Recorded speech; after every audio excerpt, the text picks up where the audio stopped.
নমস্কার, আমি পিঙ্কি। আপনারা সকলে ভালো আছেন, সুস্থ আছেন। আপনাদের ভালোবাসায় আমিও ভালো আছি। আজকে অনেক কলাইশুঁটির পরোটা হবে। পুরটাও অনেকটা করেছি। আর এই দেখুন, কলাইশুঁটির পরোটা করার জন্য লিচিগুলোও মোটা মোটা করেছি। লুচি হলে একটু ছোট হতো। আর পুরটাও অনেকটা করে দিচ্ছি, বেশ খেতে ভালো হবে।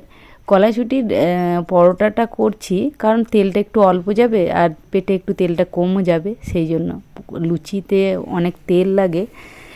যাই হোক, সব কিছু ভেবেই কাজ করা হয়েছে। আর আমরা যাব পুরী, সেই জন্যই প্রায় 30টা মতো কলাইশুঁটির পরোটা ভাজার দায়িত্ব আমার ঘাড়েই চেপেছে।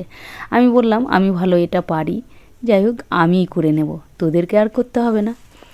সেই কথা মতো কাজ শুরু হয়ে গেছে। কলাইশুঁটির পরোটাগুলো দেখুন কি সুন্দর করে বেলছি। আমার বেশ রান্নাবান্না করতে বেশ ভালোই লাগে, আবার কখনো কখনো ভালোই লাগে না। এক সময় ভালো লাগতো না, ছোটোবেলায় রান্না করতে একদম ভালো লাগতো না।